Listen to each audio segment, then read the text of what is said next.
Rebonjour frères et sœurs, chers amis. Alors on commence aujourd'hui une nouvelle série, notre série de messages de l'automne, et on a appelé ça « Il était une fois ». Et pas tant pour raconter une histoire, mais que pour parler de la foi chrétienne. Pourquoi cette série? Plusieurs d'entre vous vous êtes joints à l'Église peut-être dans la dernière année, et on pensait que ça vous permettrait de connaître ce qu'on croit comme Église dans les grandes questions de la vie, telles qu'elles sont répondues par la Bible, et que vous puissiez considérer effectivement si ces convictions sont réellement basées sur la Bible et si elles sont dignes d'être crues et obéies. Et même si on est chrétien de longue date, depuis plusieurs décennies, c'est tellement bon de se rappeler les grandes vérités bibliques sur lesquelles repose la foi chrétienne. On aurait pu couvrir peut-être ce contenu dans une salle de classe, dans un cours, mais on s'est dit qu'on le ferait de cette façon-ci, toute l'Église ensemble, et on va regarder en 10 messages les 10 points de notre confession de foi. Donc, une confession de foi, c'est un genre de résumé de ce qu'une Église ou un courant croit par rapport à des questions essentielles. Donc, on va se poser la question ce matin, qu'est-ce que la Bible dit sur la Bible elle-même? La semaine prochaine, on va voir Dieu lui-même. Ensuite, on va voir Jésus-Christ. Ensuite, le Saint-Esprit. Ensuite, le salut. Les êtres spirituels. On va voir, je ne les ai pas notés, j'aurais peut-être dû. On va voir la question des symboles dans l'Église, le baptême, le repas du Seigneur. On va voir l'Église locale, l'Église universelle, l'Église locale. Je pense qu'il m'en manque un ou deux. Donc, on va regarder ces grands sujets-là. Qu'est-ce que la Bible enseigne sur ces différents sujets-là? Donc, on va regarder ce que la Bible enseigne avec des passages bibliques qui viennent soutenir cela. Donc, ce qu'on va faire, c'est de la théologie. On va faire ensemble de la théologie le dimanche matin. Théologie, qu'est-ce que ça veut dire? C'est un mot qui peut peut-être sembler un peu intimidant. Théologie, c'est un mot qui vient du grec, de deux mots grecs. Théo vient du mot théos, qui signifie Dieu, et logie vient du mot logos, qui peut signifier science de ou étude de. Donc, on va faire l'étude de Dieu ou la science de Dieu. On va étudier Dieu ensemble. Quand il est question de faire de la théologie ou faire de la philosophie, certains d'entre nous, on peut trouver ça un peu aride. On peut trouver que ça ne sert pas à grand-chose. Alors, faire la philosophie, ça, c'est du pelletage de nuages. On veut quelque chose parfois d'un peu plus pragmatique. Est-ce qu'on peut avoir quelque chose qui peut m'aider dans notre vie de tous les jours? Et on ne veut pas faire de la théologie aride, du pelletage de nuages. La Bible ne nous est pas donnée simplement comme un moyen de bien penser, mais comme une façon de bien vivre. Et on veut bien penser pour être capable de bien vivre. Et être capable de venir à répondre à la question, oui, c'est bien si la Bible enseigne ça, mais aussi, qu'est-ce que ça change dans ma vie? Pourquoi faire de la théologie? Pourquoi faire de la philosophie? Eh bien, on est tous philosophes et on est tous théologiens. Mon professeur de français en secondaire 4 et 5, qui aimait bien la philosophie, aimait beaucoup nous rappeler, vous êtes tous des philosophes, que vous le sachiez ou non. Et c'est la même chose, nous sommes tous théologiens, nous avons tous une croyance à propos de Dieu, que nous le sachions ou non. Car tout le monde se pose les grandes questions à propos de la vie, les grandes questions existentielles. C'est des questions à la fois générales qui concernent l'univers entier, mais aussi des questions qui nous concernent individuellement. On va regarder dans les prochaines semaines ce que la Bible enseigne, quel est le point de vue chrétien, quelle est une vision du monde chrétienne sur ces grandes questions.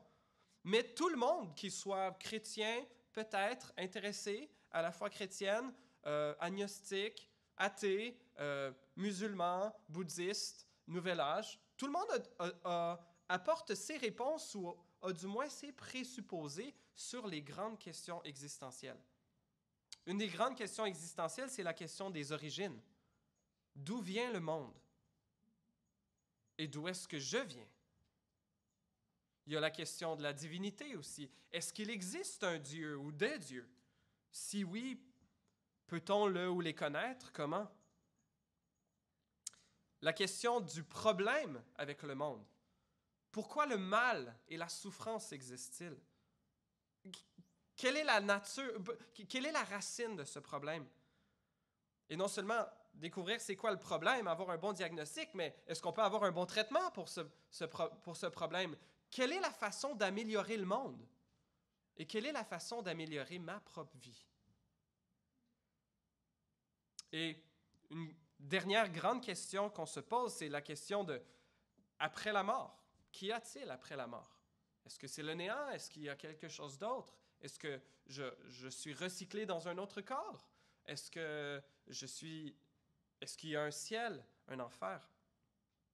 Tout système de croyance, toute vision du monde va répondre à ces questions d'une façon ou d'une autre. Et même si les gens disent ne croire en rien, souvent ils vont avoir des réponses à ces questions-là. Alors, sans le savoir, vous et moi et tous nos amis sommes des philosophes et des théologiens. Alors qu'on va chercher à explorer ces questions, il y a une autre question qui sous-tend toutes celles-ci. Et c'est pour ça qu'on a notre premier message sur la Bible aujourd'hui. C'est la question de l'autorité. Sur quoi est-ce qu'on se base pour répondre à ces questions-là? Il y a plusieurs sources d'informations qu'on pourrait utiliser pour essayer de répondre à ces questions-là. Est-ce qu'on utilise la raison humaine? Est-ce qu'on utilise les sciences naturelles, les sciences humaines, la psychologie, l'anthropologie, des textes sacrés, si oui, lesquels? Peut-être l'intuition humaine, des rêves ou des visions d'anges ou d'autres, les étoiles et l'astrologie. Où puis-je trouver réponse à ces questions et qu'est-ce qui fait autorité? Sur quoi je me base pour répondre aux grandes questions de la vie? Il y a un livre que j'ai utilisé un peu comme squelette pour le message de ce matin. C'est un livre qui s'appelle Know the Truth en anglais, Connais la vérité, qui a été écrit par le théologien Bruce Milne. Il dit ceci à propos de la question de l'autorité. Il dit « L'autorité est le droit ou le devoir d'exiger l'obéissance. Et la société contemporaine connaît une crise généralisée de l'autorité où la seule autorité acceptable pour plusieurs est celle que l'on s'impose consciemment à soi-même, c'est-à-dire ce qui me semble ou me paraît juste. Cependant, toutes les bases d'information, que ce soit la raison humaine, que ce soit mon intuition, mes expériences, que ce soit les sciences naturelles, toutes ces choses peuvent être très bonnes, mais toutes ces choses demeurent incomplètes. Même la science est en constante évolution. Il y a toujours plus à découvrir. Les meilleures hypothèses d'une époque sont souvent corrigées par celles des générations qui les suivent. La science n'a pas de réponse à la question « Dieu existe-t-il » Il y a des indices, il y a des grands indices à propos de son existence. Mais la science ne peut ni solidement affirmer l'existence d'un être qui dépasse la matière et le temps et la lumière. Alors, beaucoup de ces sources d'information sont excellentes, mais elles ne sont pas infaillibles. La Bible nous dit d'autant plus que notre intelligence et notre sagesse sont tordues par le grand problème du monde, par le péché, et que nous sommes naturellement ennemis des vérités de Dieu. Comment répondre à la question « D'où venons-nous » Comment répondre à la question « Existe-t-il un Dieu? Existe-t-il des dieux? » Eh bien, la Bible nous raconte que Dieu a pris l'initiative, qu'il a choisi de communiquer avec nous et de nous révéler sa personne ainsi que sa volonté. Dieu est venu à nous lui-même en Jésus-Christ, le Dieu homme. Et en tant que parole éternelle et sagesse de Dieu, Jésus-Christ est le médiateur de toute notre connaissance de Dieu. Et la connaissance que nous pouvons avoir de Dieu peut venir un petit peu de notre observation du monde, un petit peu de notre raison, mais on peut ne pas être d'accord avec toutes ces choses-là. Ultimement, ce que nous affirmons comme chrétiens, c'est que notre connaissance de Dieu nous vient de la Bible, que Dieu a fait écrire la Bible et à travers elle, il nous parle aujourd'hui, comme il a parlé à son peuple lorsque ces mots ont été prononcés pour la première fois. Donc, je vais vous lire l'article de foi de la Confession de foi de l'Église que vous pouvez aller trouver sur notre site web église-saint-léonard.com, église-saint-léonard.com. Vous pouvez cliquer sur l'onglet « Ce que nous croyons ». Il y a là la Confession de foi de l'Église en les 10 points. On va suivre à peu près cet ordre-là pour les messages des prochaines séries.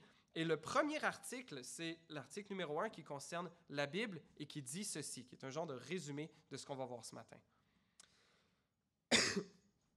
Nous croyons que la Bible est la parole de Dieu complète, que les 66 livres, tels qu'ils ont été rédigés à l'origine, comprenant l'Ancien Testament et le Nouveau Testament, furent inspirés verbalement par l'Esprit de Dieu et furent entièrement libres d'erreur, que la Bible est l'autorité finale en toute matière de foi et de pratique et la vraie base de l'unité chrétienne.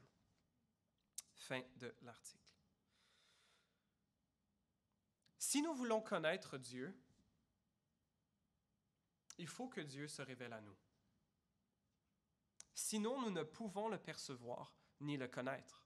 Un des aspects propres de la divinité, c'est qu'il n'est pas matière. C'est qu'il transcende la matière et qu'il transcende le temps. Ce monde est si vaste, si immense, si complexe et si minutieusement bâti qu'il ne peut être que l'œuvre d'un créateur intelligent. Et à regarder le monde autour de nous, c'est la conclusion normale à laquelle nous devrions arriver, qu'il y a un créateur intelligent qui a lancé ce monde en mouvement. Et s'il y a un créateur qui a créé les galaxies, qui a créé notre Terre où la vie était possible, qui a créé la vie, qui a créé les êtres humains, eh bien, un créateur intelligent et sage laisserait-il ces créatures dans le noir à propos de lui-même? D'autant plus s'il est animé d'amour, comme plusieurs semblent percevoir. Est-ce que ce serait aimant de la part de Dieu que de nous créer et de nous laisser là-bas tout seuls, sans direction? Un parent n'abandonnerait pas ses enfants sans se faire connaître à eux. À moins de circonstances très difficiles dans sa vie. Mais un parent, normalement, ne voudrait pas mettre son enfant au monde en désirant se retirer et le laisser s'arranger par lui-même. Non, s'il existe un créateur, il me semble logique qu'il se soit révélé à nous. Ne serait-ce pas dans sa nature que nous sommes créés avec une capacité d'aimer? Je fais un peu de la philosophie ici, mais je pense que...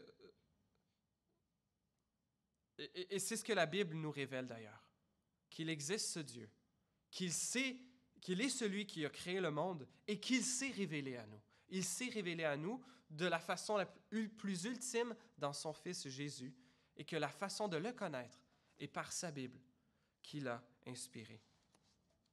Lorsqu'on parle de la révélation de Dieu, il y a deux grandes catégories. Il y a la révélation générale que Dieu fait à tous les peuples partout. On peut percevoir Dieu à travers la création et aussi à travers notre expérience morale, à travers notre conscience du bien et du mal, qu'il y a des choses qu'on doit faire, il y a des choses qu'on ne doit pas faire et malheureusement qu'on n'arrive pas à vivre selon notre propre code moral souvent. Il y a cet instinct religieux universel. Or, la révélation générale n'est pas suffisante pour nous mener à Dieu, n'est pas suffisante pour nous révéler vraiment qui est Dieu. Il fallait que Dieu se fasse connaître à nous. Et c'est ce qu'il a fait dans la révélation spéciale, alors qu'il s'est révélé à des hommes et des femmes à travers l'histoire et qu'il s'est révélé de façon suprême envers nous dans son Fils Jésus. Nous croyons comme chrétiens que la Bible est la parole de Dieu, et il y a de ça quelque chose de très utile à ce que Dieu parle d'une façon qui est rédigée, qui est écrite. Car si Dieu parlait de façon audible, comme la Bible nous raconte qu'il l'a fait, ce serait bien pour les gens qui l'ont entendu, mais on oublierait. Attends, c'est quoi qu'il avait dit encore? C'était-tu qu'on devait faire des idoles ou on ne devait pas faire d'idoles? Je m'en souviens plus. Ou dire juste une, c'est correct ou pas du tout? Notre mémoire oublie. La mémoire est une faculté qui oublie. Alors, que Dieu ait orchestré que sa parole soit écrite, ça assure une durabilité, ça assure que ça soit fixe et normatif, que ça ne dépende pas de tel gourou, tel pasteur, tel leader religieux qui donne une direction et qui peut changer d'idée quand ça ne fait pas son affaire. Mais la Bible est fixe et normative, elle ne change pas, de sorte que de toutes les époques, nous pouvons avoir la révélation de Dieu.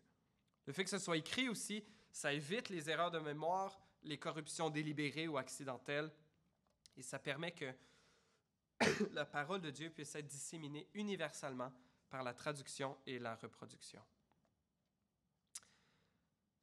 Pourquoi devrait-on recevoir la Bible comme parole de Dieu? Et peut-être que tous les textes religieux prétendent à ça aussi.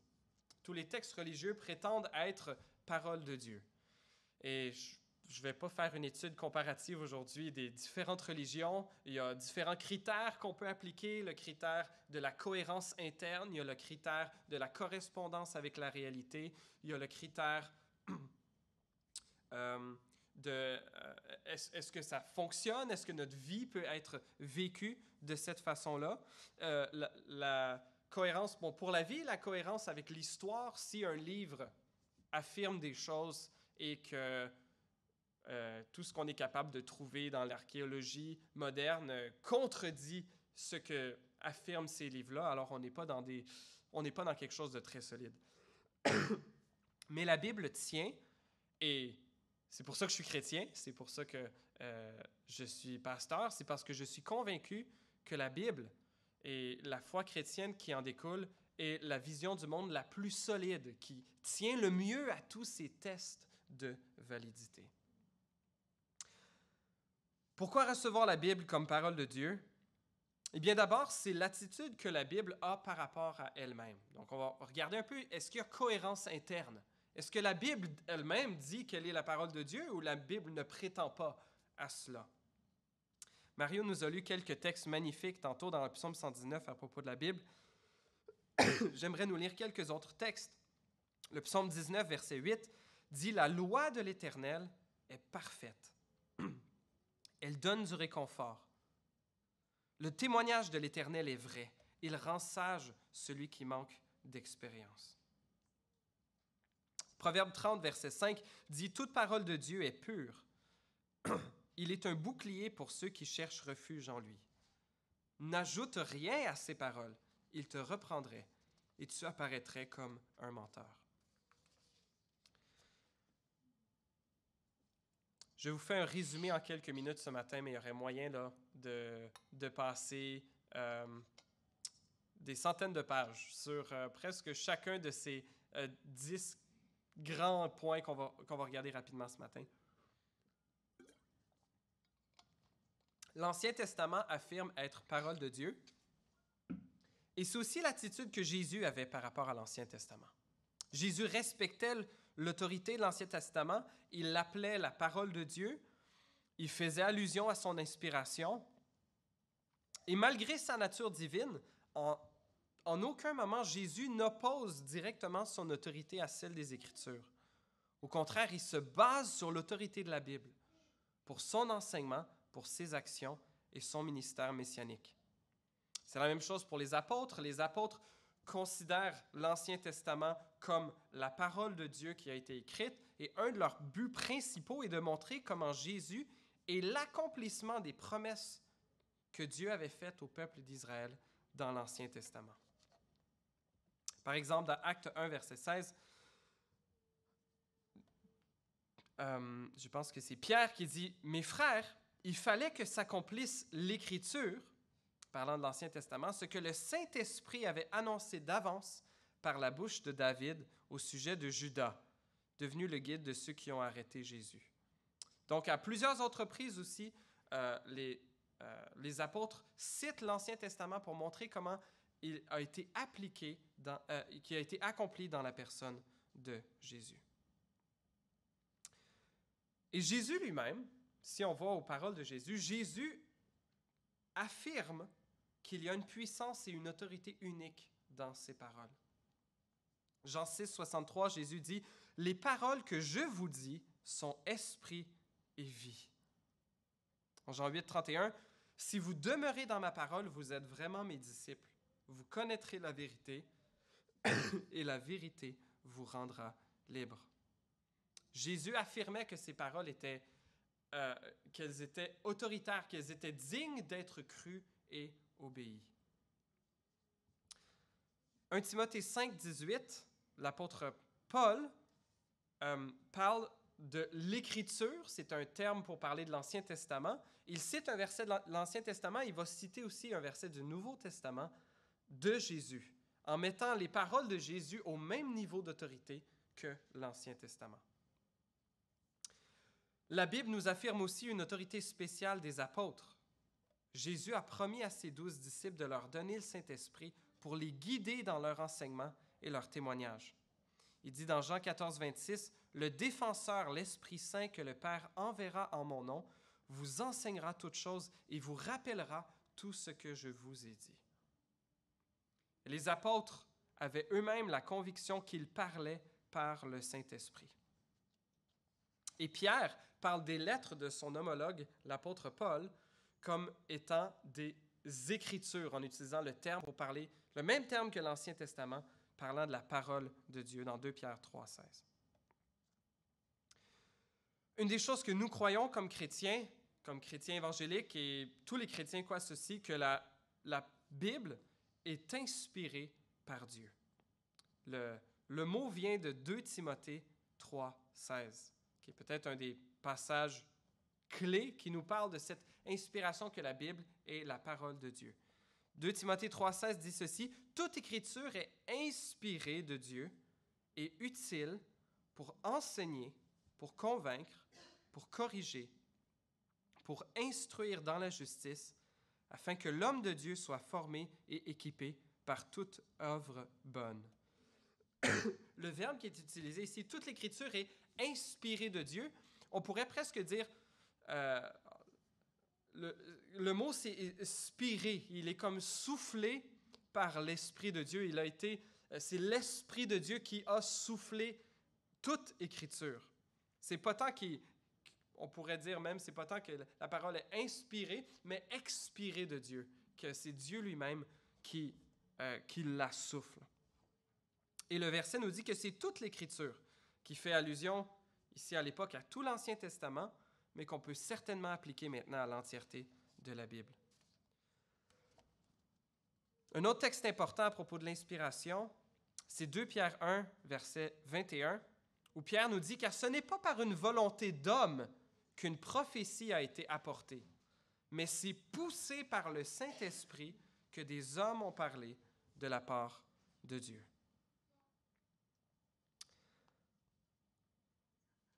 Lorsqu'il est question d'inspiration, l'inspiration de la Bible, on peut peut-être se poser la question, OK, mais de quelle façon est-ce que ça se fait? De quelle façon est-ce que la Bible aurait été inspirée? Il y a différentes façons que différents textes de la Bible ont été inspirés. Il y a différents textes qui ont été clairement dictés par Dieu lui-même. Dans Exode 20, lorsque Dieu donne les 10 commandements, ça nous dit que Dieu a parlé même au milieu d'une grande manifestation effrayante avec du feu, de la boucane, des éclairs, et que Dieu a parlé de façon audible et a donné les 10 commandements à son peuple. Et qu'ensuite, que le doigt de Dieu aurait gravé ces commandements-là sur les tablettes de Moïse.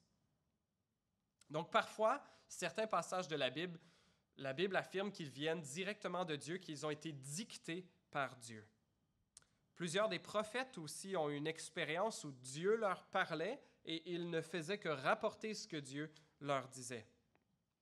Par exemple, le prophète Jérémie, chapitre 1, versets 4 et 5 au verset 9, il dit « La parole de l'Éternel m'a été adressée. » Dieu lui dit « Avant de te former dans le ventre de ta mère, je te connaissais. Et avant que tu naisses, je t'avais consacré, je t'avais désigné prophète pour les nations. » Ensuite, au verset 9, Dieu lui dit, « J'ai mis mes paroles dans ta bouche. » Il y a des moments où la parole de Dieu a littéralement été dictée aux prophètes ou aux apôtres.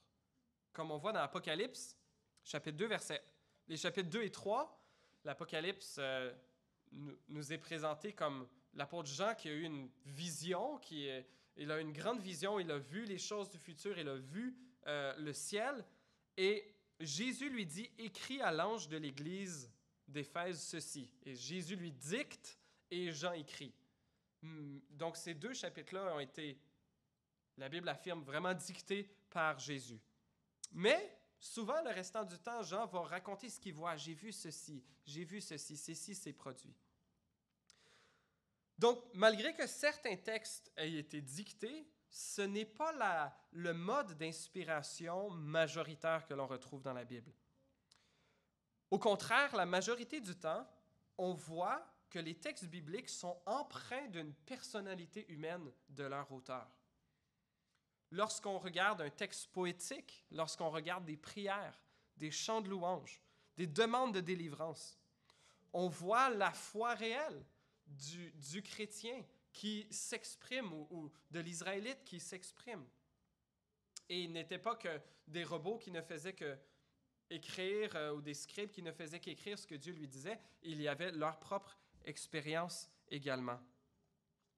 Même dans Luc, chapitre 1, versets 1 à 4, Luc nous dit qu'il a fait de grandes recherches pour rencontrer les témoins oculaires qui ont vu Jésus, qui l'ont entendu, qui ont été témoins de ses miracles, et qu'il a mis tout ça ensemble. Et la doctrine de l'inspiration des Écritures, donc, n'affirme pas que Dieu a dicté toute la Bible, mais que Dieu a exercé un contrôle, que Dieu a supervisé l'écriture de la Bible, que Dieu a souverainement orchestré les personnes et les événements, de façon que dans le résultat de ce qui a été écrit, les paroles utilisées étaient consciemment la libre composition des auteurs et à la fois la véritable parole de Dieu. Que Dieu a utilisé, pas juste, que Dieu a inspiré même, pas juste les idées générales, mais les mots eux-mêmes, qu'on peut se fier à chaque mot qui se trouve dans la Bible. D'ailleurs, Paul, je m'en souviens plus c'est dans quel livre, c'est peut-être dans Galates, il cite un verset de l'Ancien Testament et fait un point du fait qu'un mot est au singulier plutôt qu'au pluriel. Et dit que l'affirmation qu'il fait est importante parce que ce mot-là était au singulier. Et donc, il en sort une conséquence importante.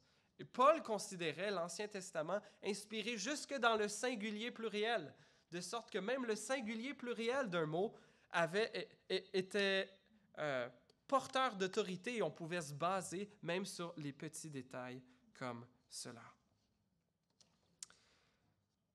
Une des choses qu'on affirme comme Église, qu'on croit comme Église protestante, c'est que peut-être la question, c'est OK, alors c'est quoi la Bible? C'est quoi et où la limite? Et dans notre confession de foi, nous affirmons l'inspiration, l'autorité des 66 livres de la Bible, de l'Ancien et du Nouveau Testament. C'est tout un sujet en soi-même. C'est ce qui a été reconnu pas mal par l'Église de tout temps. L'Église catholique a reconnu une deuxième catégorie de livres qu'ils appellent les livres deutéro-canoniques, la deuxième collection, qu'elle a été officialisée plus tard. Mais les protestants retournent un peu à ce qu'on voit dans les pères de l'Église, que ces autres livres-là n'étaient pas considérés, étaient considérés comme des bons livres chrétiens, des bons livres de piété chrétienne, mais qui n'avaient pas la même autorité qui ne voyaient pas là qu'ils étaient inspirés par Dieu.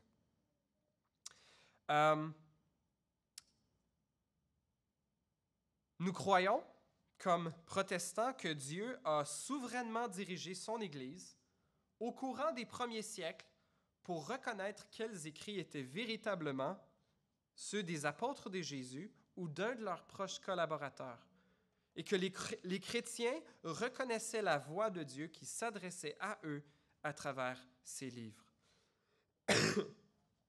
D'ailleurs, les premiers théologiens chrétiens, après l'époque des apôtres, ceux qu'on appelle les pères de l'Église, font une distinction importante entre leurs écrits et ceux des apôtres. Ils ne prétendent pas rajouter quelque chose d'aussi important à ce que les apôtres ont écrit. Au contraire, les arguments principaux qu'ils apportent, c'est des citations des livres du Nouveau Testament, de l'Ancien Testament, qui étaient reconnus comme les livres qui faisaient partie de la collection ou ce qu'on appelle le canon des Écritures. C'était difficile pour l'Église à l'époque d'être capable de se rencontrer pour être capable de statuer quels livres font bel et bien partie de la collection, quels sont ceux qu'on croit qui sont vraiment écrits par les apôtres ou qu'on reconnaît que la voix de Dieu nous parle à travers eux. Il n'y avait pas Zoom à l'époque pour être capable de faire une rencontre facile entre tous les leaders d'Église à travers 3 continents. Donc, ça a pris un certain temps avant qu'ils soient capables d'avoir unanimité dans tous les livres du Nouveau Testament. Et ça a fini par être atteint à la fin des années 300, qu'il y a eu unanimité parmi l'Église à propos des 27 livres du Nouveau Testament. Il y avait quasi-unanimité pendant presque tout le temps, mais il y avait toujours quelques livres qu'on n'était pas sûr. Est-ce que Jacques, parce qu'il y a certains passages dans Jacques qui semblaient contredire Romains et Galates, est-ce que ça fonctionne? L'Épître aux Hébreux, on n'avait pas d'auteur clair. Est-ce que ça fonctionne? Apocalypse, parce que c'est un livre qui est vraiment fascinant, très différent avec toutes ces images. Donc, on peut comprendre que la question s'est posée, mais ma conviction, la conviction de l'Église évangélique à travers les siècles, c'est que Dieu, de la même façon que Dieu a pu inspirer sa parole, que Dieu a pu garder sa parole, que Dieu a pu diriger son Église à être capable de reconnaître quels étaient les livres qui étaient vraiment la parole de Dieu. Une des choses aussi que nous croyons comme chrétiens évangéliques, c'est que la Bible, et certains des termes qui sont utilisés, c'est que la Bible est infaillible et entièrement libre d'erreur. C'est-à-dire que lorsque la Bible prescrit le contenu de notre foi, notre façon de vivre, ou rapporte des événements réels, elle dit la vérité. C'est important de savoir quel genre de littérature on lit, par contre. Lorsque Jésus raconte la parabole du Fils prodigue, Jésus n'est pas en train de raconter un événement qui s'est réellement produit. Jésus est en train de raconter une histoire pour faire un point, pour enseigner une réalité spirituelle.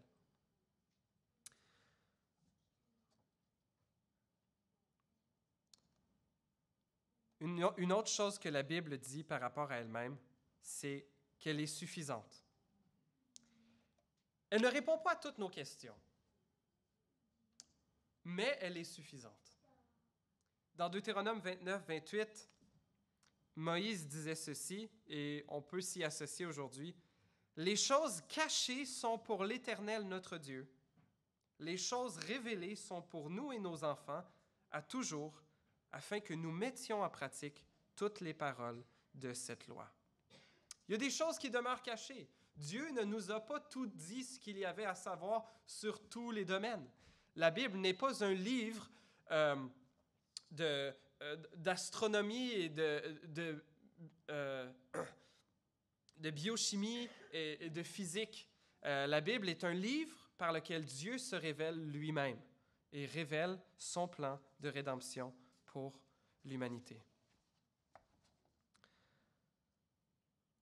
Une des choses qu'on mentionne dans notre confession de foi, c'est que nous croyons que la Bible est entièrement libre d'erreur telle qu'elle a été rédigée à l'origine. Donc, ce qui se passe, c'est que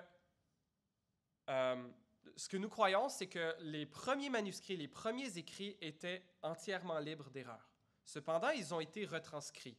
Ils ont été réécrits par des gens qui portaient une très grande attention à recopier exactement ce qu'ils voyaient. Mais, inévitablement, comme l'erreur est humaine, on ne faisait pas des photocopies, on ne le publiait pas sur un site web puis que ça pouvait toujours être consulté, il pouvait y avoir des erreurs qui s'inséraient, des versets qui étaient oubliés. Parfois, certains scribes zélés trouvaient que ça manquait un peu d'informations ici et qui allaient rajouter un petit peu d'extra pour être capable d'expliquer un peu plus. Ou parfois, ils ont fait des erreurs. Ils se rappelaient d'un autre texte qui disait la même chose, par exemple dans certains des évangiles, et qu'un évangile a un passage un peu plus long, et certains des scribes le recopiaient comme par mémoire, la section plus longue qui venait d'un autre évangile. Donc, il y a toute une science qui étudie les plus vieux manuscrits que nous avons dans les langues originales pour être capable de reconstruire aussi près que possible ce à quoi ressemblerait le texte original. Il y a un soin méticuleux incroyable qui est donné à ce travail et les Bibles que nous avons aujourd'hui sont incroyablement fiables et vraiment reflètent le niveau de certitude que nous avons pour le Nouveau Testament particulièrement, et c'est que c'est garanti qu'à 98% que chacun des mots, tout ce que nous avons dans le Nouveau Testament, était bel et bien ce que nous avions à l'origine.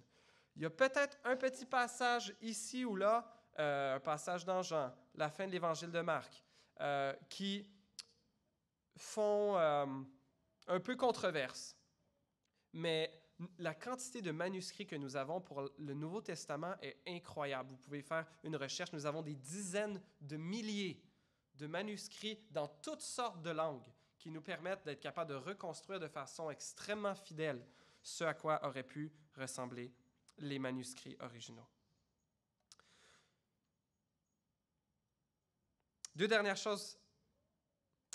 Nous devons interpréter la Bible selon l'intention de son auteur, selon son style littéraire et son contexte dans l'histoire de la révélation progressive à la lumière de l'ensemble des Écritures.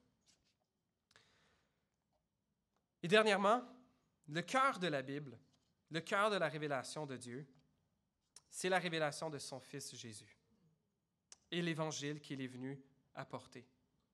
Et Jésus est le centre autour duquel tout le restant de la Bible tourne. Jésus disait aux pharisiens, « Vous étudiez les Écritures parce que vous pensez avoir par elles la vie éternelle. » Parlant de l'Ancien Testament, il dit, « Ce sont elles qui rendent témoignage à mon sujet. » Galates 3, 24, Paul nous dit, « Ainsi la loi a été le guide chargé de nous conduire à Christ, afin que nous soyons déclarés justes sur la base de la foi. » Si nous voulons comprendre la Bible de façon adéquate, nous devons chercher à bien l'interpréter, mais le centre vers lequel la Bible elle-même pointe, c'est Jésus-Christ. Son incarnation, sa venue, son enseignement, particulièrement sa mort et sa résurrection, pour racheter tous ceux qui croiraient en lui et deviendraient ses disciples. Nous avons commencé avec la Bible parce que la Bible, comme croyant, est notre autorité finale en toute matière de foi et de pratique, et la vraie base de l'unité chrétienne. Ce qui nous distingue comme évangéliques par rapport à l'Église catholique, par exemple, l'Église catholique croit en deux grandes sources d'autorité, la Bible et aussi l'Église, qui est représentée par ses interprètes et le magistère de l'Église. Et il y a les traditions de l'Église, et même le pape peut rarement parler au nom de Dieu. Il peut y avoir une sorte de révélation continue. Comme évangéliques, nous croyons que la seule autorité que nous avons, l'autorité finale en toute matière, c'est la Bible. C'est la Bible elle-même. C'est-à-dire que, et on va aller dans quelques applications pour terminer. Je termine dans quelques minutes. La Bible doit instruire tous les domaines de la vie de notre Église. La Bible doit être celle qui instruit nos chants, qui instruit notre accueil, qui instruit notre façon de nous assembler, notre liturgie, notre ordre, l'enseignement de la Bible, nos relations, notre gestion des finances, notre évangélisation. Il n'y a rien dans l'Église que nous pouvons diriger selon uniquement les principes de gestion d'entreprise ou d'organismes communautaires. On peut tirer beaucoup de sagesse, beaucoup de pratiques du monde qui nous entoure, cependant la Bible demeure notre autorité finale. Ainsi, nos traditions d'Église, nos façons de faire, nos politiques, même nos confessions de foi, beaucoup de ces choses sont bonnes, parfois extrêmement bonnes, mais elles doivent capituler devant l'autorité exclusive de la parole de Dieu si nous nous rendons compte que, comme Église, comme croyants, nous nous sommes écartés de la vérité que Dieu nous a révélée dans sa parole. Ça, c'est la première application. La Bible dirige notre façon de faire à l'Église. Deuxièmement, individuellement, connaître la parole de Dieu est la chose la plus importante de notre vie. Car par elle, nous pouvons connaître notre Créateur. Par elle, nous pouvons connaître le moyen pour nous d'être réconciliés avec lui, grâce au moyen de salut qu'il a donné en son Fils. Chers amis, nous avons besoin de communier avec Dieu dans sa parole. Essayer de vivre nos vies sans Dieu, sans sa parole, c'est comme essayer de courir un marathon avec une diète de laitue verte et d'eau uniquement. On va survivre, on n'ira pas loin, on n'ira pas vite. Sachons faire une priorité de lire la parole de Dieu, de l'étudier, de la méditer, de la mémoriser. Chers amis, si vous ne l'avez pas encore fait, je vous encourage à lire la Bible au complet. Elle est toute inspirée de Dieu et toute donnée pour notre enseignement, notre correction, notre instruction. Certains d'entre vous êtes chrétiens depuis longtemps et puis vous n'avez jamais lu la Bible au complet. Eh bien, je vous encouragerais à en faire une priorité dans votre vie, de lire la Bible au complet et ensuite de la relire, et ensuite de la relire. Parce que ce n'est pas juste quelque chose qu'on a besoin de connaître intellectuellement, c'est quelque chose qu'on a besoin de vivre. C'est quelque chose qu'on a besoin d'aimer. Par la parole de Dieu, nous communions avec Dieu. Il y a 1189 chapitres dans la Bible, c'est-à-dire que si vous lisez un chapitre par jour, en 3 ans et 3 mois, vous aurez lu la Bible au complet. Un chapitre par jour, ça prend à peu près 5 minutes. Si vous vous donnez le défi de lire votre Bible 5 minutes par jour, en 3 ans, vous l'aurez lu au complet. Et il y a toutes sortes de moyens. Vous pouvez chercher en ligne plan de lecture biblique 3 ans, plan de lecture biblique 2 ans, plan de lecture biblique 1 an. Pour la lire en 1 an, et c'est un défi que plusieurs d'entre vous avez fait, j'imagine. Alors ça, c'est un peu plus costaud comme lecture. On parle de peut-être 20 minutes de lecture de la Bible à chaque jour. C'est pas insurmontable, 20 minutes, peut-être 30. 20 à 30 minutes, dépendamment de votre rapidité, de comment vous vous perdez dans vos pensées. Mais c'est lire 3-4 chapitres par jour. En lisant 3-4 chapitres par jour, c'est possible de lire la Bible en 1 an. C'est un peu costaud comme régime, par contre. Ça peut être un peu difficile, mais je vous encourage à passer du temps chaque jour dans la parole de Dieu. Psaume 119, verset 18 dit « Ouvre mes yeux pour que je contemple les merveilles de ta loi. » 2 dernières applications. Tout d'abord, la Bible doit être le guide ultime pour notre vie. Il arrivera, chers amis, que nos préférences ou les préférences de notre culture vont être en contradiction avec la Bible. Et dans ce cas-ci, si je suis chrétien, si je suis disciple de Jésus, la Bible doit gagner. Même si je ne comprends pas. Même si je ne comprends pas les commandements de Dieu ou le pourquoi, Dieu est Dieu et je ne le suis pas. Chers amis, si je demande à mon enfant de manger son assiette de pâtes et qu'il la mange avec joie, parce que c'est son repas préféré, est-ce qu'il est en train d'être obéissant? Peut-être un peu, mais c'est pas vraiment dur, n'est-ce pas? C'est son repas préféré, je n'ai pas besoin de lui demander, il va le faire. Et si je lui demande de ne pas le manger, alors là, ça serait difficile. Lorsqu'on est d'accord avec Dieu, alors c'est presque pas de l'obéissance. C'est plus comme de la coopération, de la collaboration.